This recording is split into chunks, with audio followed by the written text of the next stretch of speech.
الحمدللہ والصلاۃ والسلام علی رسول اللہ صلی اللہ تعالی علیہ وسلم۔ حاضرین،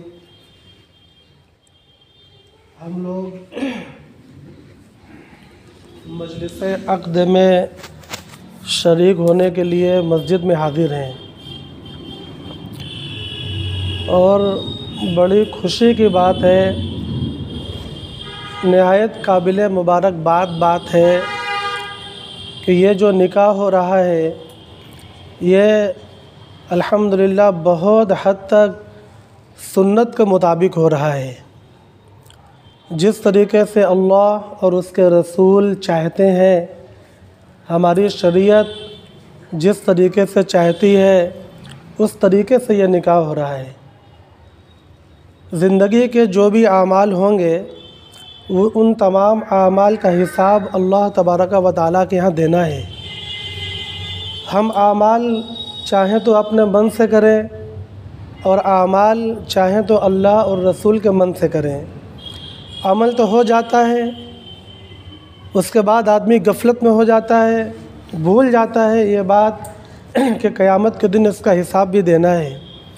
اس لیے کوشش یہی کرنا چاہیے کہ ہمارے جو بھی اعمال ہوں اور ہمارے جو بھی پروگرام بنے ان کو شریعت کے مطابق ہم کریں اور شریعت کے مطابق پروگرام بنائیں۔ اللہ تبارک و تعالیٰ نے قرآن مجید میں فرمایا ہے، وَمَن لَّمْ يَحْكُم بِمَا أَنزَلَ اللَّهُ فَأُولَٰئِكَ هُمُ الْكَافِرُونَ۔ سورہ مائدہ کے اندر ہے، آگے فرمایا وَمَن لَّمْ يَحْكُم بِمَا أَنزَلَ اللَّهُ فَأُولَٰئِكَ هُمُ الظَّالِمُونَ۔ پھر ذرا آگے فرمایا وَمَن لَّمْ يَحْكُم بِمَا أَنزَلَ اللَّهُ فَأُولَٰئِكَ هُمُ الْفَاسِقُونَ۔ تین جگہ ایک ہی طرح کی آیت ہے ایک صفحے میں۔ کیا ترجمہ ہے؟ اللہ فرما رہے ہیں کہ جو لوگ اپنا فیصلہ اللہ کے نازل کردہ قانون کے مطابق نہیں کریں گے تو وہ لوگ کفر میں ہیں۔ جو لوگ اپنے فیصلے کو اللہ کے نازل کردہ قانون کے مطابق نہیں کریں گے وہ لوگ ظالم ہیں۔ جو لوگ اپنا فیصلہ اللہ کے نازل کردہ قانون یعنی قرآن اور شریعت کے مطابق نہیں کریں گے وہ لوگ فاسق ہیں۔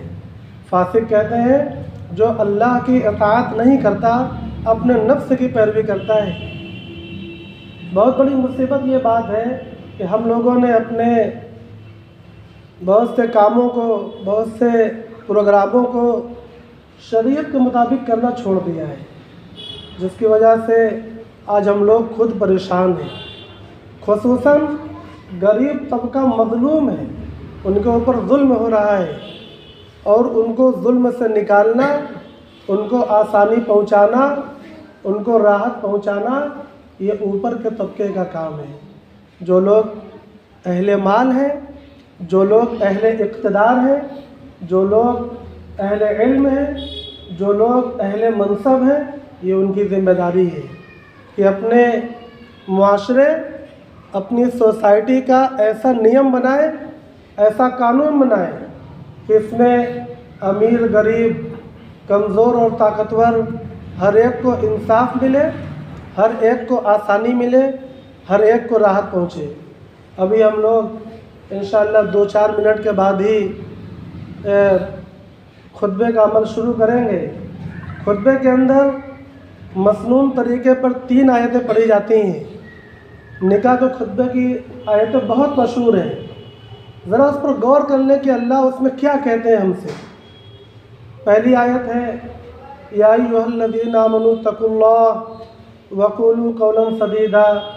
اے ایمان والو، اللہ سے ڈرو، اتقوا اللہ یعنی تقوی اختیار کرو، یعنی پرہیزگاری اختیار کرو، ہر برے چیز سے پرہیز کرو، ہر برے عمل سے پرہیز کرو، ہر اس عمل سے جو اس دین کا نہیں ہے، جس کو اللہ رسول نے نہیں بتایا، غیر قوموں سے وہ آ رہا ہے، وہ نقل کر کے آ رہا ہے، ان تمام چیزوں سے پرہیز کرو۔ وقولوا قولا سدیدا، اور درست بات بولا کرو، درست بات بولا کرو۔ یصلح لکم اعمالکم، اگر تم یہ دو کام کرو گے تو اللہ تمہارے کاموں کو بنا دیں گے، ویغفر لکم ذنوبکم، اور تمہاری لغزشوں کو، خطاؤں کو معاف فرما دیں گے، ومن یطع اللہ ورسولہ فقد فاز فوزا عظیما، اور جو اللہ اور اس کے رسول کی بات مان کر چلے گا تو وہ بڑی کامیابی حاصل کرے گا۔ جو اللہ اور رسول کی نہیں مانے گا تو دوسری جگہ پر ہے کہ اس کے لیے دردناک عذاب ہے۔ دوسری آیت پڑھی جاتی ہے، یا ایھا الذین آمنوا اتقوا اللہ حق تقاتہ ولا تموتن الا وانتم مسلمون، اے ایمان والو اللہ سے ڈرو ایسا جیسے اس سے ڈرنے کا حق ہے، یعنی پوری طاقت لگا کر ڈرو، جتنا بچ سکتے ہو، جتنا ڈر سکتے ہو، جتنا پرہیز کر سکتے ہو، ان تمام چیزوں سے پرہیز کرو۔ ہم لوگوں کی زندگیوں میں الٹا ہے، پرہیزگاری کبھی کبھی کرتے ہیں، عموماً لاپرواہی، غفلت، فاسقین، کفار اور مشرکین والے اعمال، ان کے والے اخلاق، ان کے والے معاملات، ان کا طور طریقہ، یہ تو ہم سے ہوتا رہتا ہے۔ پرہیزگاری کبھی کبھی کرتے ہیں، ہونا کیا چاہیے کہ پرہیزگاری ہمیشہ ہو، کبھی کبھی غلطی ہو جائے تو توبہ کر لیں۔ فرمایا جیسا اس سے ڈرنے کا حق ہے، وَلَا تَمُوتُنَّ إِلَّا وَأَنْتُمْ مُسْلِمُونَ، اور ہرگز تمہاری موت نہ آئے مگر اس حال پر کہ تم مسلمان ہو کر مرنا۔ اگر ہم تقوی پر رہیں گے تو انشاءاللہ اسلام پر موت آئے گی، اگر تقوی سے ہٹیں گے تو پھر اس بات کا خطرہ ہے کہ ہماری موت اسلام پر نہ آئے۔ حدیث شریف میں ہے کہ آدمی پوری زندگی نیک اعمال کرتا ہے مگر موت ایمان پر نہیں آتی۔ ایک آدمی پوری زندگی نیک اعمال نہیں کرتا مگر موت ایمان پر آ جاتی ہے۔ اس حدیث شریف کی شرح میں علماء یہ لکھتے ہیں کہ یہ جو نیت اور ارادہ ہوتا ہے یہ اس کی وجہ سے ہے۔ ایک آدمی کر نہیں پا رہا ہے مگر اس کو فکر بہت ہے، وہ کرنا چاہتا ہے، حالات کرنے نہیں دیتے، لوگ مجبور کر دیتے ہیں، تڑپ کر رہ جاتا ہے، تو ایسا آدمی ضرور ایمان پر مرے گا۔ اور ایک آدمی نماز تو پڑھتا ہے، تلاوت تو کرتا ہے، نیکی میں بظاہر دکھتا ہے، مگر اس کو ایمان اور اسلام کی کوئی ایسی پرواہ نہیں ہے، سب کچھ اس کے یہاں چلتا ہے، تو وہ بہت خطرے میں ہے۔ تیسری آیت جو آج کے خطبے میں پڑھی جائے گی یہ بہت اہم ہے، اس میں کچھ احکام کا بھی بیان ہے۔ یا ایھا الناس اتقوا ربکم الذی خلقکم من نفس واحدہ، اے لوگوں پرہیزگاری اختیار کرو، پرہیز کرو، ڈرو اس ذات سے جس نے تم کو پیدا کیا ہے، جس نے ہم کو پیدا نہیں کیا، جو ہمیں کھانے کو نہیں دیتا، جو ہمارے لیے چارہ نہیں اگاتا، جو ہمارے لیے اناج نہیں اگاتا، اس سے ڈرنے کا کیا مطلب ہے؟ اس سے ہم کیوں ڈرتے ہیں؟ ہمیں تو اس سے ڈرنا چاہیے جس نے ہم کو پیدا کیا اور ہمارے باقی رہنے کے تمام اسباب بھی وہی پیدا کرتا ہے۔ من نفس واحدہ، اس نے پیدا کیا ایک جان سے۔ یہ اللہ نے کیوں کہا؟ اس لیے کہ یہ جو نکاح کی مجلس ہے اس میں ہم کو یہ سمجھ میں آوے کہ تمام انسان بھائی بھائی ہیں، کوئی کسی پر ظلم نہ کرے، کوئی کسی کو نیچا نہ سمجھے، کوئی کسی کی تحقیر نہ کرے، سب لوگ برابر ہیں۔ کسی کے پاس زیادہ مال ہے تب بھی، کم مال ہے تب بھی، کوئی گورا ہے تب بھی، کالا ہے تب بھی، کوئی طاقتور ہے تب بھی، کمزور ہے تب بھی، سب کے سب برابر ہیں۔ اگر کوئی اللہ کے یہاں بڑا ہے تو ان اکرمکم عند اللہ اتقاکم، جو تقوی میں جتنا بڑا ہوگا وہ اللہ کے ہاں اتنا بڑا مانا جائے گا۔ فرمایا من نفس واحدہ، ایک نفس سے، وخلق منہا زوجہا، اور اسی ایک نفس سے اللہ نے اس کا جوڑا بنایا۔ آپ جانتے ہیں حضرت آدم علیہ السلام سو رہے تھے، نیند لگی تھی جنت میں۔ آپ کی جب نیند کھلی تو آپ نے دیکھا کہ ایک خوبصورت عورت بغل میں بیٹھی ہوئی ہے۔ وہ عورت کہاں سے آ گئی تھی؟ وہ آپ کی بائیں پسلی، یہ جو پسلی ہے، بائیں پسلی سے اللہ تبارک و تعالیٰ نے ان کو یوں نکال لیا تھا، اور حضرت آدم نیند میں تھے۔ آپ کو احساس نہیں ہوا، آپ کو پتہ ہی نہیں چلا، آپ کی نیند نہیں کھلی۔ جب نیند کھلی تو دیکھا ایک عورت ہے، آپ کی طبیعت ان کی طرف مائل ہوئی، آپ ان کو اپنے ساتھ رکھنا چاہنے لگے۔ فرشتوں نے کہا لا آدم، آپ کو اجازت نہیں ہے، آپ ان کو نہیں رکھ سکتے۔ حضرت آدم نے کہا تب رکھنے کا من تو کر رہا ہے۔ تو فرشتوں نے کہا کہ اللہ کا یہ حکم ہے کہ اگر آپ ان کو رکھنا چاہتے ہیں تو ان کی مہر ادا کریے۔ دیکھیے یہ دنیا کی پہلی مہر ہے، ان کی مہر ادا کریے۔ حضرت آدم علیہ السلام نے فرمایا کہ ان کی مہر کیا ہے؟ فرمایا جناب آقا محمد الرسول اللہ صلی اللہ علیہ وسلم پر درود شریف بھیجیے، یہی حضرت حوا کی مہر ہے۔ تب حضرت آدم علیہ السلام نے نبی پاک صلی اللہ علیہ وسلم پر درود شریف بھیجا۔ ایک روایت میں 3 بار بھیجا، ایک روایت میں 10 بار بھیجا، اس میں کوئی اختلاف نہیں ہونا چاہیے، تو 1 بار بھیجے 3 بار بھیجے۔ ایسا ہوتا ہے کہ آدمی کچھ اچھا کلمہ کہواتا ہے تو کہنے والا دہرانے لگتا ہے، حضرت آدم علیہ السلام نے اس کو دہرایا ہوگا۔ یہ پہلی مہر ہے جو حضرت آدم نے ادا کی اور حضرت حوا کے حصے میں یہ آئی۔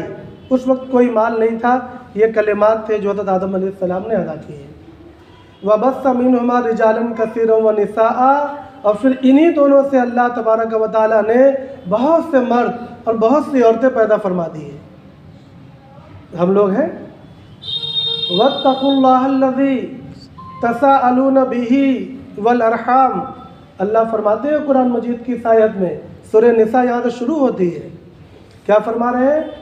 اور اے لوگوں ڈرو ڈرو اس چیز سے جس کے بارے میں تم لوگ آپس میں سوال کیا کرتے ہو۔ ابھی نہیں پوچھتا ہے کہ ماں عمر فلانے ان کا کیا حال ہے، آپ اس محلے میں رہتے ہیں ہماری بوا ہے ان کا کیا حال ہے۔ یہ جو رشتہ داری کے بارے میں عام طور سے آپ لوگ دیکھیں گے کہ لوگ ایک دوسرے کے بارے میں پوچھتے رہتے ہیں، ہاں میں بڑے دن سے ملاقات نہیں ہوئی۔ تو یہ تساءلون بہ سے مراد رشتہ داری ہے، اور رشتہ داروں کے ساتھ جو معاملات ہم لوگ کرتے ہیں اس بارے میں، رشتہ داروں کے ساتھ جو پروگرام ہم لوگ کرتے ہیں اس بارے میں یہ آیت کہہ رہی ہے تساءلون بہ، جس کے بارے میں تم لوگ حال چال لیا کرتے ہو۔ والارحام، اور ڈرو رشتوں کے بارے میں۔